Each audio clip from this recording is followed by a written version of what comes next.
Selamat malam, Bu Limi. Apa Selamat malam, kabar? Pak. Ya, sehat selalu ya.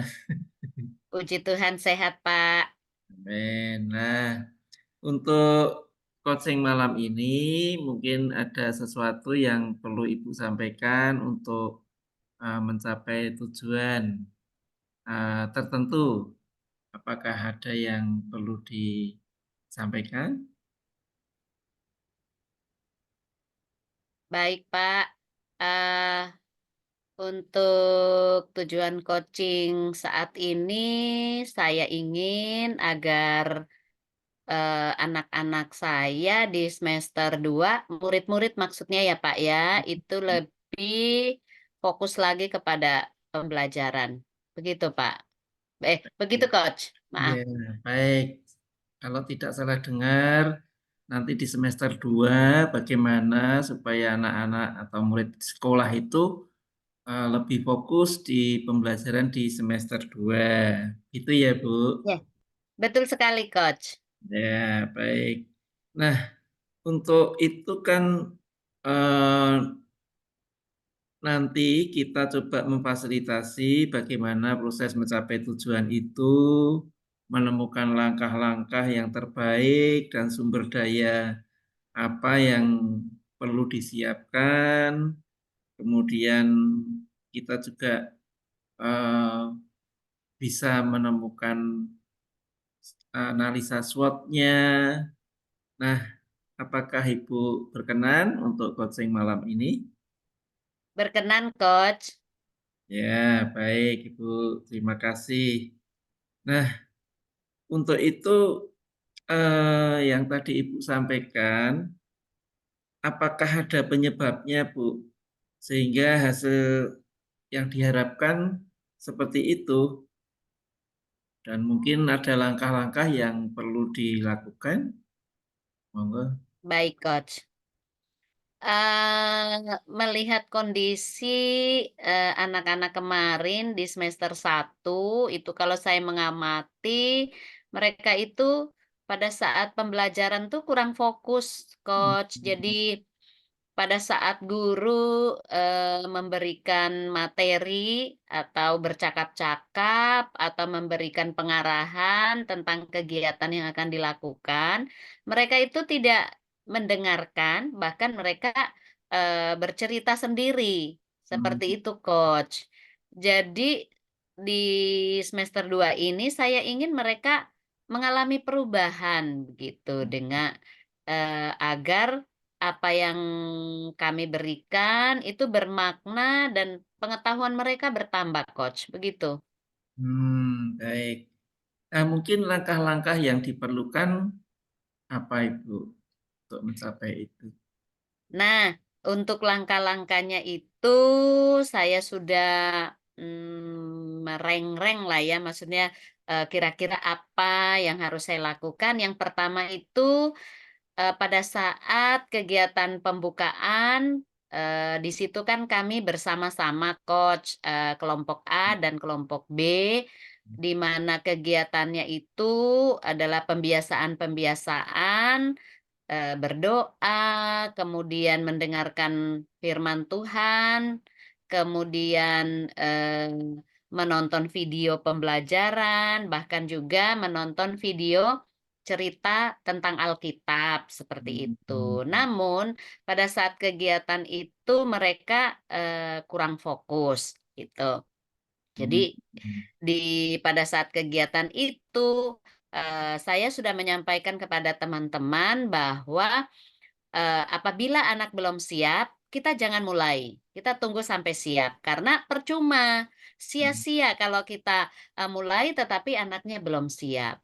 Jadi itu yang pertama langkah-langkahnya, kemudian yang kedua, mengingatkan teman untuk karena kami kan ada jadwalnya ya Coach setiap hari, jadi guru bergantian. Jadi eh, pada hari itu kami akan mengingatkan siapa yang besok eh, apa untuk melayani firman Tuhan dan eh, untuk topik dan subtopiknya itu harus siap mulai dari hari ini.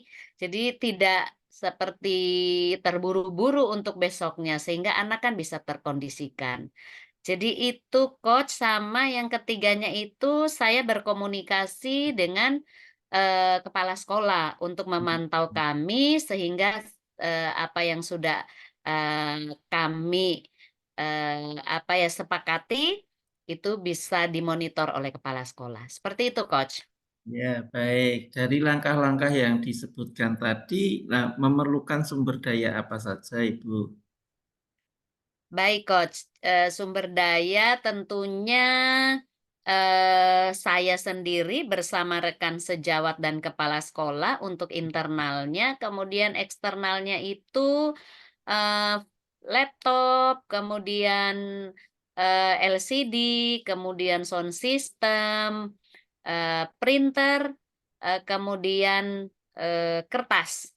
Kertas Hmm, HVS gitu, karena program itu nanti akan di-print out, Coach. Di-print hmm, out kemudian dibagikan kepada guru-guru, sehingga jadwalnya itu ingat terus. Begitu, Coach. baik, baik. Nah, kalau tujuan tadi Ibu tercapai sehingga ada hasil anak-anak lebih fokus dalam pembelajaran semester 2 itu nanti eh, bagaimana dampaknya untuk ibu, untuk anak-anak sendiri, untuk sekolah, gitu, Bu. Baik, Coach. Tentunya apabila itu sukses, maka dampaknya adalah satu, untuk pribadi saya, puas, senang, Hmm, namun bukan berarti, apa ya, terus puas dan tidak akan berkreativitas lagi ya, tetapi, tetap untuk berkreativitas. Kemudian yang kedua, untuk anak-anak, tentunya mereka akan mendapatkan pengetahuan yang lebih bermakna lagi karena, apa yang kami berikan kan sudah tersusun, topik dan subtopik setiap hari, sehingga pengetahuan mereka otomatis akan bertambah. Kemudian untuk orang tua murid juga akan merasa senang karena, putra-putri mereka, apa ya, mengalami kemajuan seperti itu. Karena kan setiap kegiatan kan kami dokumentasi, Coach, sehingga kan kami pasti kirimkan di WA grup bagaimana kondisi anak-anak saat di sekolah. Nah, yang dampak untuk sekolah tentunya menjadi poin plus bagi kami untuk promosi. Seperti itu, Coach. oke, baik sekali. Nah, dari menganalisa kondisi tentang sesuatunya yang membuat anak nanti bisa optimal fokus di semester 2 ini, eh, kekuatan apa yang ada di sekitar Ibu, bahkan Ibu sendiri, itu untuk mewujudkannya, yang dimiliki oleh sekolah, Ibu, kemudian lingkungan, anak-anak sendiri, kondisi yang mendukung, yang menjadi kekuatan. Monggo. Baik, Coach. Jadi, kekuatan yang kalau saya pribadi miliki tentunya pengalaman pada saat saya belum mutasi ke sekolah yang baru ini. Nah, di sana saya menerapkan seperti itu, Coach. Jadi, apabila anak itu belum siap, maka saya tidak akan mulai. Kami kondisikan dulu anak-anak duduk yang baik dulu mendengarkan. Kalau anak-anak belum bisa, maka mungkin kami pakai ice breaking gitu. Kemudian, yang buat kekuatan dari rekan-rekan saya, sebenarnya mereka punya kemampuan, Coach. Hmm, Cuma mereka itu masih, belum percaya diri atau bagaimana ya, belum belum berani gitu untuk melangkah, padahal sebenarnya mereka mampu. Nah, kemudian untuk sekolah sendiri, kekuatannya karena kami background sekolah Kristen, tentunya, di sini kan untuk pembelajaran tentang, firman Tuhan kan setiap hari. hmm, Jadi kami namakan ceria, yaitu cerita Alkitab anak begitu. hmm. Jadi saya rasa dengan pembelajaran itu, maka anak-anak juga akan apa ya, lebih gitu, lebih memahami atau lebih bisa lagi mengkondisikan dirinya. Begitu, Coach? Ya, baik. Dengan kondisi yang ada, mungkin ada sesuatu yang perlu ditingkatkan lagi, Bu. Jadi mungkin ada kelemahan sana sini yang mungkin uh, teridentifikasi sehingga perlu ditingkatkan. Kira-kira apa? Baik, Coach. Kalau kelemahan itu sebenarnya, dari rekan sejawat saya. Jadi pada saat kita kumpul bersama untuk kegiatan awal, itu teman-teman kadang sibuk sendiri gitu, jadi tidak ikut mengkondisikan anak.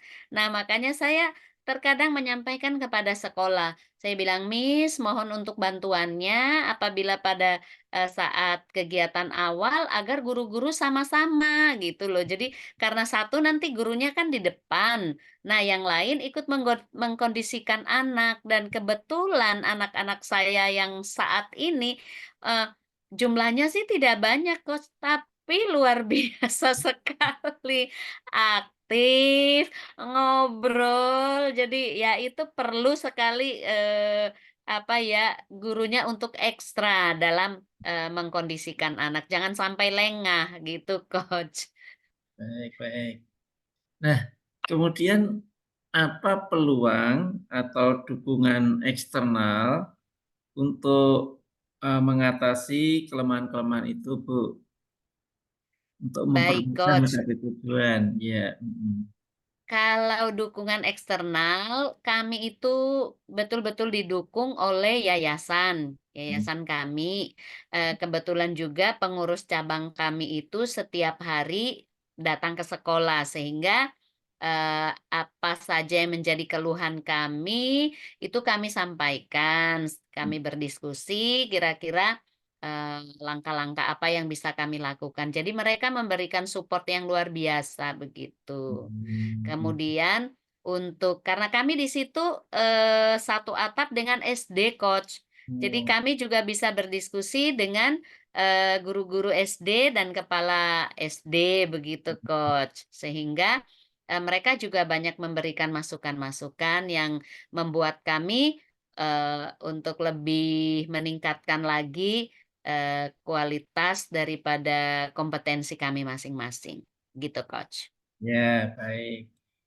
Nah, apa tantangan atau kesulitan eksternal yang dapat terjadi? Nah, mungkin dari berjalannya waktu, Ibu bisa identifikasi kesulitan dan itu merupakan tantangan yang harus dipecahkan. Monggo. Baik, Coach, tantangan eksternal itu sebenarnya terkadang, dari orang tua sendiri, Coach. Mhm, Jadi, eee, orang tua itu terkadang cuek dengan kondisi anaknya, begitu. Nah, tapi, kami atau saya pribadi terkadang ada waktu atau pada saat mereka menjemput, itu saya pasti berdiskusi dengan mereka. Saya menyempatkan waktu untuk bertemu dengan orang tua sambil santai, ngobrol-ngobrol tentang kondisi anak, sehingga untuk di rumah pun, apa yang sudah kami ajarkan di sekolah, untuk mereka juga ajarkan di rumah, sehingga, menjadi sinkron antara sekolah dan rumah dan, anak juga tidak bingung dengan kondisinya sekarang. Seperti itu, Coach. oke, baik sekali. Iya, Bu, mungkin ada strategi tertentu yang diperlukan untuk memperbesar dukungan dari eksternal. Baik. Kira-kira apa? Ah, iya. Peluang kalau saya lihat sebenarnya itu pada kegiatan parenting bisa kami masuk lebih jauh dan memberikan contoh kepada orang tua murid seperti apa pembelajaran, anak-anak sehingga, orang tua murid juga paham, "Oh, kalau di sekolah seperti ini," sehingga di rumah juga mereka bisa melakukan. Dan itu sudah saya lakukan sebenarnya pada waktu kegiatan parenting kemarin. Saya ajak orang tua untuk, ice breaking, untuk, apa ya, permainan-permainan seperti yang saya lakukan kepada anak. Namun sebelumnya saya katakan bahwa, saat ini Bapak dan Ibu, seperti murid dulu ya gitu, jadi bisa merasakan apa yang dirasakan oleh anak-anak gitu, dan ternyata mereka antusias Coach, mereka senang sekali ketawa-ketawa gitu. Jadi saya rasa itu peluangnya sebenarnya pada saat kita kegiatan parenting, kemudian yang kedua WA group saya Hmm, sudah katakan bahwa diaktifkan, ayo ada masalah apapun silakan sampaikan di WA group sehingga segala sesuatunya bisa segera teratasi. Begitu, Coach. ya, baik, baik, Ibu. Nah, berikutnya apa strategi yang dipakai, mungkin Ibu pikirkan, itu untuk memperkecil kesulitan yang tadi, yang terakhir kita tadi, Ibu. Ya, monggo. Ya. Baik, Coach. Tentunya di sini perlu, komunikasi, kolaborasi, kerjasama dengan rekan sejawat dan kepala sekolah, serta orang tua murid untuk sama-sama satu visi, seperti itu. Sehingga nanti, itu pasti akan memperkecil daripada, kelemahan-kelemahan eksternal yang saat ini kami hadapi. Mhm. Seperti itu aja sih, Coach, untuk saat ini. Oke, oke. Baik, tadi Bu Limi kita sudah mencoba menggali dari tujuan Ibu yang semester 2 ini anak lebih optimal, lebih dalam fokus dalam belajar. Nah, dari pembicaraan awal, pertengahan, sampai di akhir ini, kesimpulan apa yang Ibu bisa kasih poin-poin tertentu sehingga setelah coaching ini semoga bisa bermanfaat, bisa ingat kembali. Monggo. Iya, baik Coach. Jadi kesimpulan yang saya ambil di akhir sesi coaching ini yang pertama adalah di saat saya, menginginkan bahwa untuk murid saya lebih, kondusif lagi dalam pembelajarannya di semester 2, tentunya saya memiliki, langkah-langkah, sumber daya, eee, terus komunikasi, kolaborasi, kerjasama dengan semua warga sekolah. Dan tentunya ada tantangan juga yang ada, namun dengan komunikasi, kolaborasi, dan kerjasama, saya yakin dan percaya bahwa tantangan itu akan bisa segera teratasi. Nah, dan pada akhirnya dengan kerjasama dan kolaborasi tersebut akan membuat anak-anak lebih kondusif lagi, lebih tertib lagi, dan pengetahuan mereka akan bertambah tentang materi-materi yang akan kami sampaikan. Seperti itu, Coach. Oke, baik sekali. Ini kita sudah mengakhiri sesi coaching kali ini. Semoga pembicaraan kita tadi bisa bermanfaat sehingga menambah semangat pada kita semua, terutama Ibu yang di eh, sekolah Ibu dan teman-teman, sehingga anak lebih fokus di semester 2 ini dalam belajar. Begitu, terima kasih. Selamat Amin. malam. Selamat malam juga, Coach, dan terima kasih untuk coachingnya malam ini. Terima kasih kembali.